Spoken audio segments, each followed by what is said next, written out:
আসসালামু আলাইকুম রহমতুল্লাহি ওবরাকাতু। আলহামদুলিল্লাহ ওসসালাতু ওয়াসসালামু আলা রাসূলিল্লাহ ওয়া বা'দ।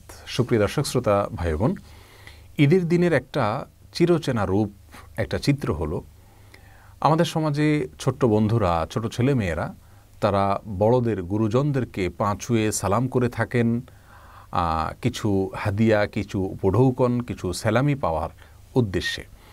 তো এই পা ছুঁয়ে সালাম করে সালামি কালেকশন করা এটা জায়েজ আছে কি না, অথবা অনেক মুরব্বীকে দেখা যায়, অনেক বড়দেরকে দেখা যায় তারা ছোটদেরকে পা ছুঁয়ে সালাম দিতে বাধ্য করেন, তারপরে তাদেরকে সালামি দেন, তা না হলে সালামি দেন না।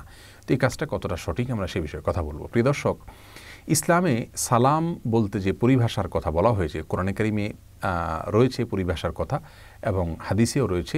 আল্লাহ সুবহানাহু ওয়া তাআলা কোরআনে বলেছেন, ইদা হুয়্যিতুম বিতাহিয়্যাতিন ফাহাইয়্যু বিআহসানা মিনহা আও রুদ্দুহা। তোমাদেরকে কেউ যদি কোনো অভিবাদন জানায়, সালাম পেশ করে, তাহলে সে যে ভাষায় সালাম পেশ করেছে তুমি সেই ভাষায় তাকে সালাম ফিরিয়ে দাও, জবাব দাও, ফিরতি সালাম দাও, অথবা তার চাইতে বেটার বা তার চাইতে আরও উত্তম শব্দ ব্যবহার করে তাকে সালামের জবাব দাও। রাসূল করিম সাল্লাল্লাহু আলাইহি ওয়াসাল্লাম সালাম দিতে আমাদেরকে নির্দেশ করেছেন। চিনি না, যে কোনো মানুষকে, চেনা অচেনা সব মানুষকে সালাম দেওয়ার নির্দেশ তিনি করেছেন। সালাম মুখ দিয়ে উচ্চারণ করে একজন আরেকজনের শান্তি কামনা করে দোয়া করা হয়, সেটাই হলো সালাম।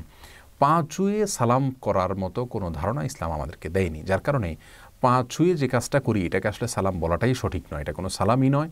এটা আমাদের দেশের প্রচলিত একটি কালচার, যে কালচারটা খুব ভালো কোনো কালচার নয়, কারণ এর মাধ্যমে একজন মানুষ আরেকজন মানুষকে সালাম দিতে গিয়ে তথাকথিত শ্রদ্ধা প্রদর্শনের নামে তার দিকে মাথা নুয়ে ফেলা, এবং এটা কিছুটা আল্লাহর সামনে আমরা যে রুকু করি, যে সেজদা করি, তার সাথে সাদৃশ্য হয়ে যায়।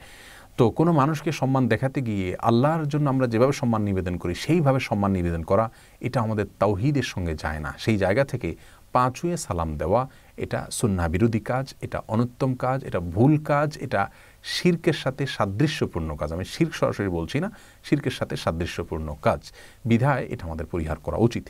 ঈদের সালামি পাওয়ার জন্য, ঈদের জন্য কিছু হাদিয়া উপঢৌকন কালেকশন করার জন্য বাচ্চারা বড়দেরকে সালাম পেশ করলে তারা সালামের জবাব দিবেন, জবাব দিয়ে তাদেরকে কিছু উপঢৌকন দিবেন, এটা আমাদের দেশের একটা কালচার, একটা সংস্কৃতি, কোনদের সাথে কোনো সংঘর্ষের নাই।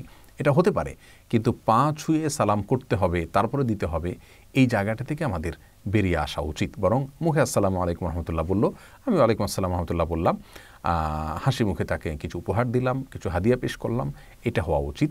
আর বাচ্চাদেরকেও পা ছুঁয়ে সালাম দিতে বাধ্য করা উচিত না, বরং তাদের শেখানো উচিত যে না, পা ছুঁয়ে সালাম নয়, পা ছুঁয়ে সালাম করতে গেলে তুমি মাথা নত হতে হয়। এ মাথা শুধুমাত্র আল্লাহর জন্য নত করা, এটাই একজন মুসলিমের জন্য ইসলাম কর্তৃক নির্দেশিত। বিধায় আমরা পা ছুঁয়ে সালাম দিয়ে সম্মানী নেওয়া, অথবা পা ছুঁয়ে সালাম করার পর সম্মানী দেওয়া, এই কালচার থেকে আমরা বের হয়ে আসার চেষ্টা করব। আল্লাহ সুবহানাহু ওয়া তাআলা আমাদের সবাইকে সেই তৌফিক দান করুন। আসসালামু আলাইকুম রহমতুল্লাহি ওয়া বারাকাতুহু।